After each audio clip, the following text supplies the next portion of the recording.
L'École internationale des métiers agricoles EUMA Bénin a organisé les journées portes ouvertes axées sur les métiers agricoles. Elle s'est déroulée ce mercredi 8 février 2023 en ligne et en présentiel à Parakou. Le projet CEFBEJ a initié une formation au profit des coachs agribusiness cluster qui s'inscrit dans le cadre de la mise en place et de l'opérationnalisation des réseaux d'entreprises maraîchères. La formation s'est déroulée les 8 et 9 février 2023 au siège de Africa Green Corporation.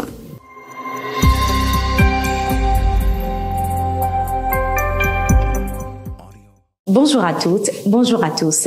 Aujourd'hui, 10 février 2023, a lieu la journée internationale des légumineuses.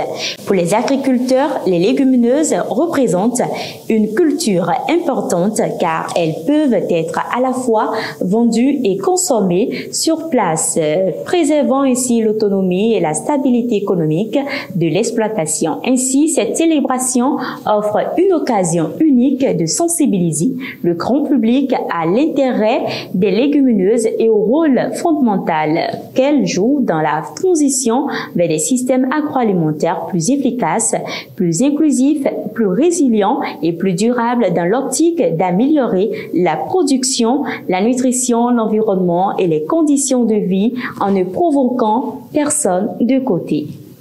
Dans le cadre de la mise en place et de l'opérationnalisation des réseaux d'entreprises maraîchères initiés par le projet CEFBEJ, des coachs agribusiness cluster ont suivi une formation initiale les 8 et 9 février 2023 au siège de Africa Green Corporation. Le point avec Cédric Baké et Gaël Clédje. Des coachs agribusiness cluster réunis dans ce creuset d'apprentissage dans le cadre du projet CEFBEJ pour l'opérationnalisation et la redynamisation des réseaux d'entreprises maraîchères REM. Une formation initiale à leur endroit qui vise à les outiller sur leur rôle auprès des différentes catégories d'acteurs des chaînes de valeur maraîchères. Et leur rôle, c'est quoi? C'est de pouvoir faciliter tout ce qui est construction de relations d'affaires entre les différents opérateurs, les coopératives de production, de transformation, les acteurs commerciaux, etc., de manière à ce que, avant même de produire, les coopératives de production puissent se rassurer de l'existence d'un marché et que ce marché soit garanti pour eux. Cette formation initiale permet d'outiller les candidats coach externes sur le processus d'accompagnement des REM. Quel est le processus? Quelles sont les étapes de mise en œuvre? Quelle est la posture du coach? Comment faire une animation au cours des sessions de coaching? Au cours de cette formation, j'ai été outillé sur le dispositif d'accompagnement des REM. J'ai été outillé sur les outils à utiliser pour un accompagnement efficace des adultes. Leurs attentes ont été comblées et ils comptent désormais mieux assurer leur mission. J'aurai à mieux renforcer, à mieux accompagner mes acteurs dans le renforcement des relations et mieux jouer le rôle de la médiation. À l'avenir, la compétitivité au niveau des chaînes de valeur maraîchères va s'améliorer. Par conséquent, des légumes de qualité seront disponibles sur le marché. Soucieux du développement du sous-secteur de l'aquaculture, le gouvernement béninois a, dans la journée du mercredi 8 février 2023, doté une soixantaine de pisciculteurs béninois de matériel roulant et d'équipements piscicoles. L'objectif est de renforcer les capacités techniques des pisciculteurs, de contribuer à l'augmentation de la production locale du poisson. L'événement a eu lieu à la direction des pêches halieutiques à Cotonou et entre dans le cadre de la mise en place du projet de vulgarisation de l'aquaculture continentale. Il a été marqué par la présence du ministre de l'Agriculture, de l'Élevage et de la Pêche, Gaston Dousoui. L'École internationale des métiers agricoles a organisé mercredi dernier à Parakou une journée porte ouverte. L'événement a permis d'expliquer aux participants les opportunités et les avantages qu'offre la dite école dans la formation et l'insertion professionnelle de la jeunesse. Les temps forts de cette journée dans ce compte rendu de Céline Bovy. C'est une journée porte ouverte. Journée qui a réuni 16 acteurs du secteur agricole sur les potentialités et les opportunités qu'offre l'École internationale des métiers agricoles du Bénin. Le promoteur de la dite école explique ici le bien fondé de cette initiative. Cette journée porte ouverte que nous organisons pour nous pourra créer sûrement un déclic nécessaire pour stimuler les jeunes à s'investir davantage dans le secteur agricole. À travers le thème très évocateur de cette édition, je cite « Les métiers agricoles, opportunités débouchées », nous sommes convaincus que des débats encore plus riches viendront alimenter les notes de position des acteurs, notamment ceux du maillon de la formation professionnelle.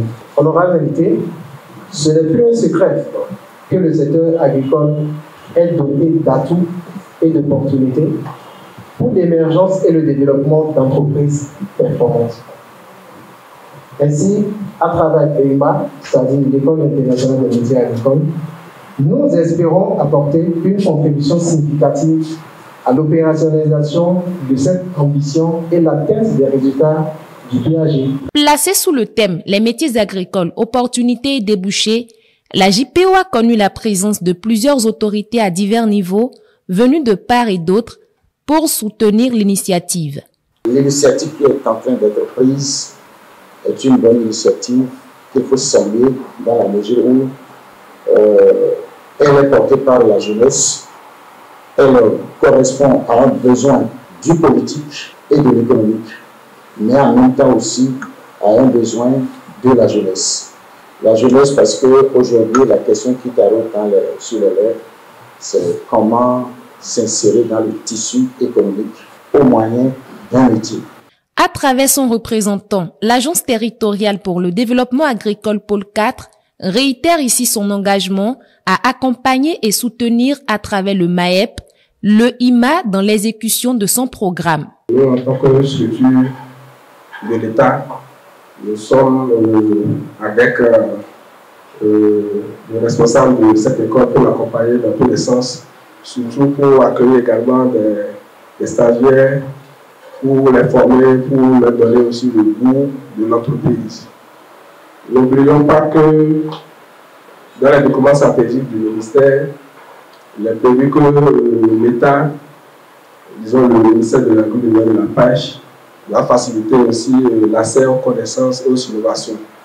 Donc cette école répond parfaitement à cette action phare qui est prévue et qui va permettre quand même d'accompagner les acteurs à divers niveaux de différents maillons de nos filières à l'échelle nationale et même au-delà pour que la compétitivité soit de mise dans nos CDA, dans les différentes régions. La JPO des métiers agricoles édition 2023, les participants repartent bien outillés. Rappelons que les formations à l'EIMA sont disponibles en cours du jour et du soir.